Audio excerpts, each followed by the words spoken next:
दुनिया के सबसे अमीर सीईओ में से एक एलोन मस्क साल की सैलरी लेते हैं सिर्फ $1। ये कोई मजाक नहीं बल्कि एक करोड़ों का सोचा समझा खेल है।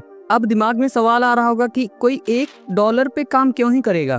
तो सुनो, उनकी असली कमाई सैलरी से नहीं, स्टॉक से होती है। जब सीईओ बड़ी सैलरी लेते हैं तो उस पर तुरंत इनकम टैक्स लगता है, लेकिन अगर वे कम सैलरी लेकर कंपनी के स्टॉक ऑप्शन लेते हैं तो फायदा बड़ा होता है। अब आप सोच रहे होंगे कैसे। मान लो कंपनी का शेयर आज $100 का है, सीईओ को ऑप्शन मिला $100 पर खरीदने का। अब शेयर बढ़कर $500 हो गया तो $100 में खरीदकर $500 में बेच सकते हैं। यही असली कमाई है और अक्सर इस पर टैक्स तब लगता है जब वे बेचते हैं, यानी टैक्स टाइमिंग उनके कंट्रोल में है। और जब सीईओ के पास खुद कंपनी के ढेर सारे शेयर होते हैं तो इन्वेस्टर सोचते हैं अगर कंपनी डूबेगी तो सीईओ का पैसा भी डूबेगा, यानी उनका इंटरेस्ट कंपनी की ग्रोथ से जुड़ जाता है। इससे इन्वेस्टर्स का मार्केट में कॉन्फिडेंस बढ़ता है। अब आपके माइंड में सवाल आ रहा होगा कि $0 सैलरी क्यों नहीं लेते। तो आंसर सिंपल है। अमेरिका में पब्लिक कंपनियों के लिए एक फॉर्मल कंपनसेशन स्ट्रक्चर जरूरी होता है। लीगल डॉक्यूमेंट में फिक्स्ड कंपनसेशन दिखाना पड़ता है। $1 सैलरी सिर्फ एक सिंबल है कि मैं सैलरी के लिए नहीं बल्कि ग्रोथ के लिए काम कर रहा हूँ। तो अगली बार जब तुम सुनो सीईओ की सैलरी $1 है तो समझ लेना ये गरीब नहीं $1 बिलियन स्ट्रेटजी है।